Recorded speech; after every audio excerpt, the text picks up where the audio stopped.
ఒకప్పటి యూత్ పిల్లగాళ్ళు పొద్దుగాల లేస్తే ఒక స్నాప్, ఇన్స్టాలో ఒక ఫోటో, వాట్సాప్లో స్టేటస్, ఇన్స్టాలో స్టోరీ పెడితేనే వాళ్ళ డే స్టార్ట్ అయినట్టు.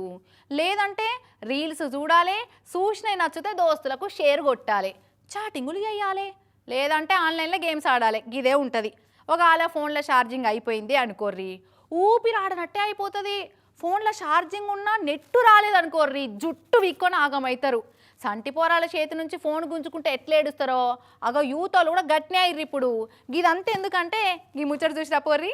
నేపాల్ దేశం అంతా కుతకుతుడుకుతున్నది కదా ఇప్పుడు. ఫేస్బుక్, ఇన్స్టాగ్రామ్, స్నాప్చాట్, ట్విట్టర్ అసొంటి యాప్లు నేపాల్ సర్కారు పర్మిషన్ లేకుండా నడుస్తున్నాయని వాటిని బ్యాన్ పెట్టింది. ఒక్క టిక్ టాక్నే ఉంచింది గంతే. ఇక ఆ యాపులలోనే నిత్యం లేచిన కాడ నుంచి రాత్రి మళ్ళా పండుకునేదాకా అందులోనే మునిగిపోయిన యూత్ అంతా సలసల మసిలిపోతున్నారు ఇప్పుడు.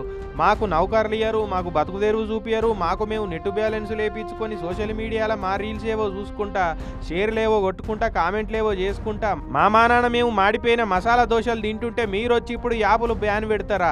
మీకు అడిగినంత ఇయ్యలేదని కంపెనీ వాళ్ళను లొంగ తీసుకునేందుకు ఈ తీరులా బ్యాన్ పెడతారా అని భగవన్న యూత్ అంతా రోడ్ల మీదకి వచ్చిర్రు. ఇట్లా నేపాల్ లీడర్లు, అవినీతి లీడర్లు అనుకుంటా నినాదాలు చేసుకుంటా పార్లమెంటును ముట్టడిచ్చిర్రు.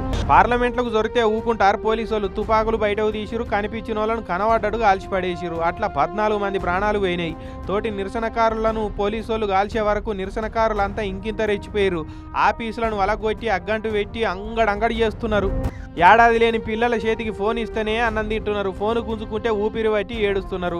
గంత అడిక్ట్ అయిపోయారు. గసొంటిది యూత్తో ఊకుంటారా? లీడర్లు ఎంత అవినీతి చేసినా ఊకుంటారు. దేశాన్ని దోసుక తిన్నా సప్పుడు చేయకూకుంటారు. ఉద్యోగాలు ఇవ్వకున్నా ఊకుంటారు. ఉపాధి చూపకున్నా ఉత్తగానే ఉంటారు. అదే సోషల్ మీడియా యాప్స్ బ్యాన్ అయిన వరకు చూడురి ఎట్లా అందరు ఒక్కటై బయటకు వచ్చిరో. ఇప్పుడు సోషల్ మీడియా యాప్సే ఇప్పటి తరానికి ఆక్సిజన్ అయిపోయినాయి కదా.